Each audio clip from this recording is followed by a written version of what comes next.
The pool erupted like a bomb. One heartbeat, it was calm and sparkling beneath the Florida sun. The next, it exploded into chaos. Screams cut through the stands. Cameras shook in terrified hands. Children cried as the place built for wonder transformed into a stage of horror. And this isn't a movie. This isn't a story made up to scare you. This is real. It happened on February 24th, 2010, at SeaWorld Orlando, a day remembered as the darkest in the park's history. Just hours before, it looked perfect. Families called it the best day ever. Music filled the stadium. The smell of popcorn drifted through the air, and on the platform stood Dawn Brancheau, the star trainer whose calm confidence had made her beloved by audiences everywhere. By her side was Tilikum, the largest killer whale in captivity, 12,000 pounds of raw power cloaked in beauty. To the audience, it was harmony. To the trainers, it was always a risk. And when instinct finally broke free, there was no coming back. The show collapsed into blood, silence, and the harsh truth. Nature cannot be caged without consequence. This is the true story of SeaWorld's darkest day. What do you think? Should animals like Tilikum have ever been kept in tanks at all? Best day ever. You only live once. Living the dream. That's what parents said as they shuffled into SeaWorld Orlando, balancing trays of nachos and popcorn, cameras strapped around their necks like badges of honor. The Florida sun blazed down, and the pool glittered like liquid glass, promising memories that could be packaged into photos, souvenirs, hashtags.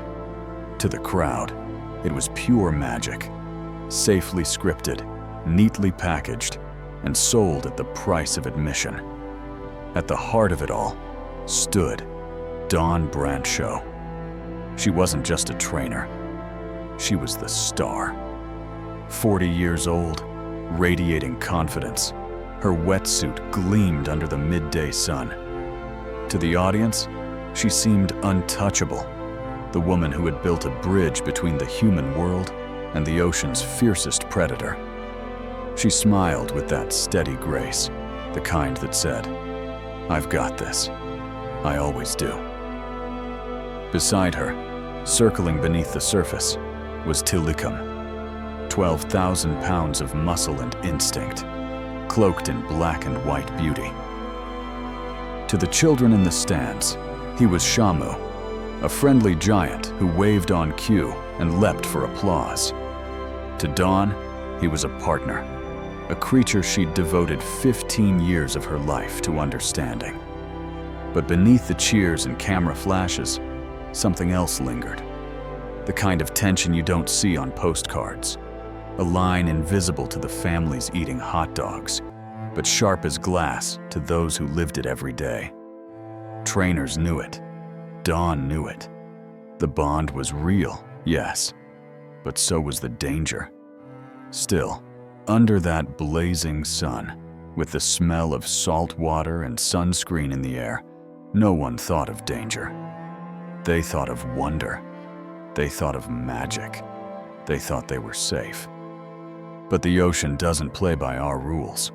And today, the illusion was already cracking. The show looked effortless. Every cue Dawn gave, Tilikum obeyed.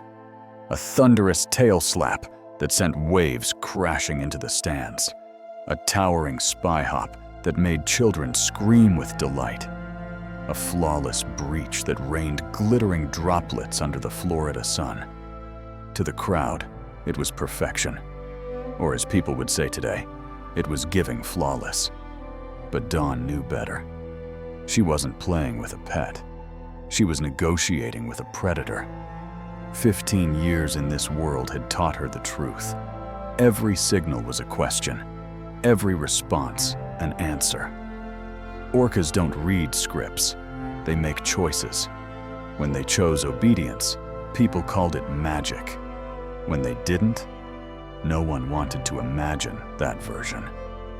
She leaned close to the water, whispering, "Good boy." It wasn't for the audience. It was for him. A private language shaped by repetition, trust, and long hours that blurred the line between trainer and animal. To the families with popcorn in their laps, it looked easy. "No worries, we're good," they thought, smiling at one another. But safety was an illusion, a thin film stretched across deep, unpredictable water. From the sidelines, veteran trainers felt the shift. Tilikum's circles were tighter, his movements sharper.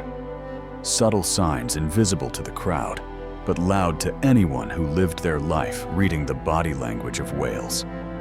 Dawn sensed it too, the invisible pressure change, like the air before a storm. Still, she smiled, steady, calm, the professional who carried the weight of wonder on her shoulders. And the crowd? They cheered for harmony, unaware that what they were really watching was a fragile line, thin as glass, already beginning to crack. From the stands, everything still looked perfect. The music soared, the water sparkled, and families believed they were watching harmony unfold. But beneath the surface, something had shifted. Dawn felt it, the kind of awareness that hums in your bones, the quiet warning that instincts pick up long before the eye sees. Tilikum's circles tightened, the arcs of his body sharper, more deliberate. His responses came slower, heavier, like he was testing boundaries instead of following cues. To the crowd, it was still magical. But to trainers, these were red flags. Subtle, yes, but unmistakable. Dawn crouched low at the pool's edge, her hand brushing the surface. Tilikum rose, his head breaking through in a spray of breath that misted her face. Their eyes locked. For the audience, it was, "Aw, so cute." For Dawn, it was something else. His stare lingered too long, deep and calculating. And in that silence, it hit different. She smiled, steady as ever, because that's what professionals do. But inside, she knew this wasn't the same rhythm she'd danced with for years. It was off, low-key unsettling. A storm building, unseen by the cheering families who thought they were safe. On the sidelines, another trainer shifted uneasily. They knew these moments, the ones that whispered, "This is not a vibe." But the show went on, as it always did, because that was the illusion SeaWorld sold. Trust over instinct, performance over reality. The truth? The glass was already cracking. The audience just couldn't hear it. And you, watching this right now, what do you think? Would you have seen the signs? Or would you, like the crowd, have believed in the illusion? Tell me in the comments below. The show surged forward, the crowd still roaring with applause, unaware of how close the illusion was to shattering. Dawn stood poised at the pool's edge, her body angled toward the audience, her hand raised in a subtle signal. Tilikum lingered below, his massive frame circling in slow, deliberate spirals. The air thickened. Trainers at the sidelines gripped their whistles, eyes darting nervously. Dawn leaned closer, her boots brushing the surface, her hand stretching forward in a gesture she had repeated countless times. A cue, a bond, a promise of control. Then it happened. In a single, explosive movement, Tilikum erupted from the depths. His jaws clamped down with terrifying precision, locking onto Dawn's arm and wetsuit. The water detonated around them, a violent spray of foam that blinded the first rows. Gasps turned into screams, high-pitched and piercing, as the crowd realized this was no trick. Dawn's body snapped forward, yanked into the pool with brutal force. The impact cracked like thunder, her body vanishing beneath the surface in a whirl of black and white power. Trainers on the platform shouted commands, their voices shredded by panic. Whistles shrieked, but they were nothing against the roar of the water. Tilikum twisted, his massive tail slashing through the pool like a blade. Dawn struggled, her arms flailing, fighting to twist free, but she was dragged down, swallowed whole by the deep. The surface frothed with chaos, waves slamming against the concrete edges, droplets exploding under the Florida sun. For a heartbeat, the audience froze. Some parents clutched their children tighter, their minds refusing to accept what their eyes had just witnessed. Others fumbled with cameras, too stunned to lower them, still recording horror as if it were part of the show. But this was no performance. It was raw, unfiltered violence. Dawn broke the surface once, gasping, her face contorted in desperate effort. But before her lips could fully seize the air, Tilikum jerked violently, wrenching her back under with terrifying speed. The crowd screamed in unison, a sound that drowned beneath the crashing of the pool. The illusion was gone. The line between harmony and instinct had snapped.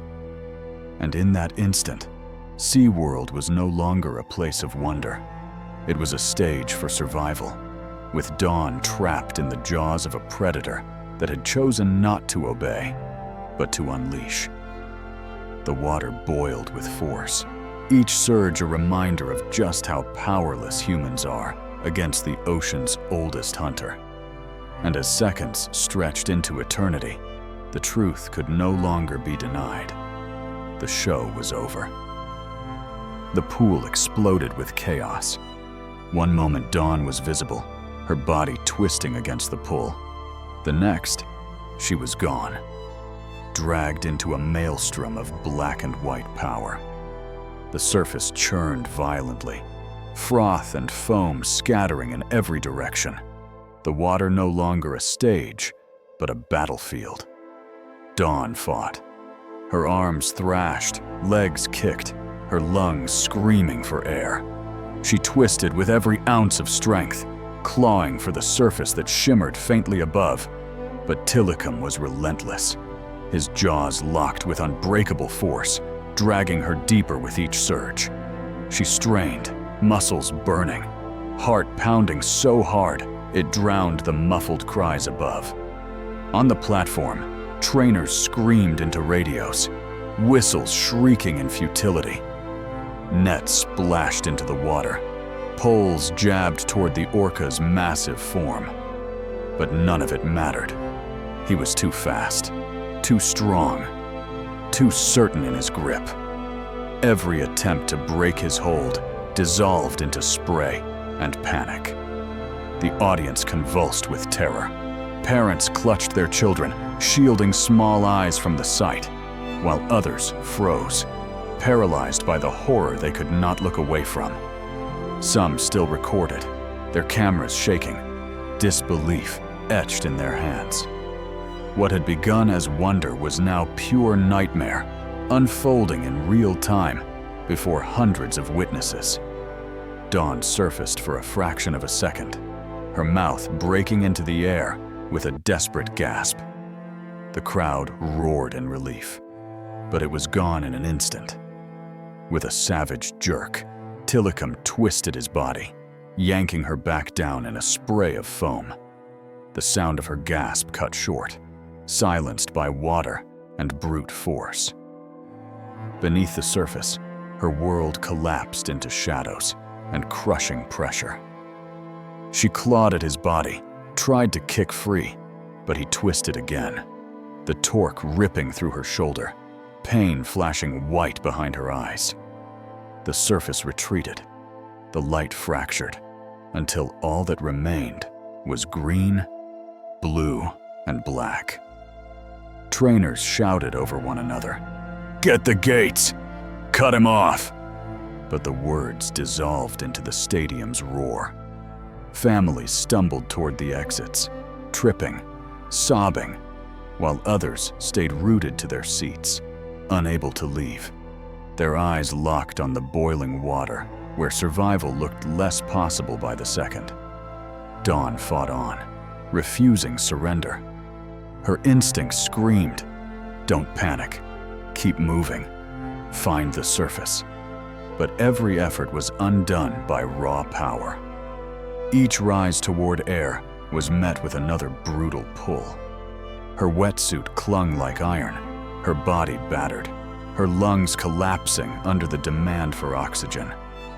On the stands, the realization began to sink in. This wasn't a stunt. This wasn't choreography. It was a struggle for life. And no music, no smile, no illusion of trust could disguise the truth any longer. The pool, once a stage of magic, had turned into a prison. And Dawn Brancheau, the star trainer who had carried the weight of wonder for 15 years, was now locked in a fight she could not win against a predator who had remembered exactly what he was. The water, once shimmering sapphire beneath the Florida sun, now boiled with violence. Foam thrashed against the concrete walls, white spray exploding into the air before collapsing back into the pool. Every surge, every ripple carried the weight of horror. Then it happened, the moment no one could deny. Dawn surfaced, just for an instant. Her face was pale, desperate, her chest heaving for a single breath of air. Gasps erupted from the stands, a fleeting hope sparking in the crowd. But before relief could take hold, Tilikum twisted his massive body and dragged her under again, the water detonating with force.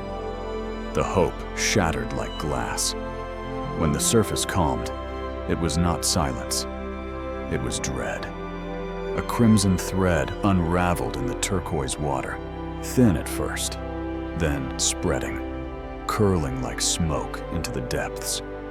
Mothers screamed. Children sobbed. Fathers pulled their families away, shielding eyes that had already seen too much. Yet many remained frozen, unable to move, unable to breathe. On the platform, trainers shouted themselves hoarse, their voices cracking with desperation. Nets snapped taut, poles plunged into the water, but nothing could break the hold of 12,000 pounds of muscle and instinct. Dawn was gone, carried beneath by a predator who refused to release what he had claimed. And in that moment, the show died. The music had stopped. The applause had vanished. What remained was silence, heavy, suffocating, unbearable. The pool had ceased to be a stage. It had become a grave. By evening, SeaWorld Orlando no longer felt like a theme park. The bleachers were empty, still damp from the splashes of a show that would never finish.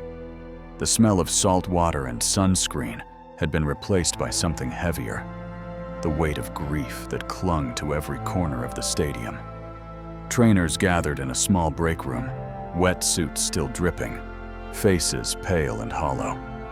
Some stared at the floor, others into the distance, replaying the same images they could never erase.